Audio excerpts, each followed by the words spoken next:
উদ্যমিতা আঁচনি প্ৰথম কিস্তিৰ ধন আপোনালোকক আমি এটা ভিডিঅ'লৈ স্বাগতম জনাইছোঁ। আপুনি জানেনে লাখপতি বাইদেউৰ তালিকাত আপোনাৰ নাম আছেনে নাই? আৰু MMUৰ ফাইনেল লিষ্টখন আপুনি কিদৰে চাব পাৰিব? MMUৱে অৰ্থাৎ মুখ্যমন্ত্ৰী মহিলা উদ্যমিতা আঁচনিৰ টকা আপুনি কেতিয়া লাভ কৰিব? এই সকলোবিলাক প্ৰশ্নৰ উত্তৰ এই ভিডিঅ'টোত পাই যাব। এই ভিডিঅ'টো প্ৰথমৰ পৰা শেষলৈ চাই থাকক, কিয়নো আমি এই ভিডিঅ'টোত আপোনাক দেখুৱাম কেনেকৈ সহজতে আপুনি তালিকাখন চাব পাৰিব, তালিকাখন চাবৰ বাবে কি কি তথ্য লাগিব আৰু আপোনালোকে পইচা কেতিয়া লাভ কৰিব। এই সকলোবিলাক অফিচিয়েল আপডেট আমি এই ভিডিঅ'টোত আপোনালোকক দিব চেষ্টা কৰিম।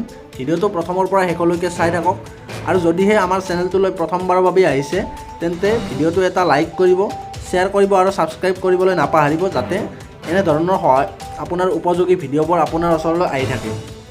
গতিকে আপোনালোকে সকলোৱে গম পাইছে যে মুখ্যমন্ত্ৰী মহোদয়ে কৈছিলে লাখপতি বাইদেউ আঁচনিৰ ধন 1 এপ্ৰিল তাৰিখৰ পৰা বিতৰণ কৰা হ'ব আৰু ইতিমধ্যেই বহুতো মহিলাৰ বেংকত এই আঁচনিত টকা সোমাই গৈছে আৰু বহুতো মহিলাৰ মোবাইলত ফোন কল আহিছে অসম চৰকাৰৰ তৰফৰ পৰা যে আপুনি এই আঁচনিৰ ধন লাভ কৰিব, আপুনি এইখিনি ডকুমেণ্ট দিব লাগিব বা বেংকৰ একাউণ্টছখিনি শুদ্ধকৈ দিব লাগিব, এই ধৰণৰ মেছেজো আহিছে। আৰু কিছুমান সমষ্টিত অৰ্থাৎ 42 সমষ্টিৰ কথাই কওঁ, তাতে চেক বিতৰণ কৰিছিলে। তাৰপিছত মুখ্যমন্ত্ৰীয়ে কৈছিলে বাকীবিলাক সমষ্টিত অতি শীঘ্ৰেই এই ধন প্ৰদান কৰা হ'ব। আপোনালোকৰ সমষ্টিত এই মাহটো যোৱাৰ পিছতেই এই ধন বিতৰণ কাৰ্যসূচী আৰম্ভ হৈ যাব, কাৰণ এইটো মাহত পঞ্চায়ত নিৰ্বাচন চলি আছে আৰু পঞ্চায়ত নিৰ্বাচনৰ সময়ত আপুনি এই ধন লাভ নকৰিব, কাৰণ এতিয়া কোড অফ কণ্ডাক্টৰ সময়ত যিকোনো আঁচনিত ধন বিতৰণ কৰিব নোৱাৰে। গতিকে আপোনালোকে কিছুদিন অপেক্ষা কৰিব লাগিব।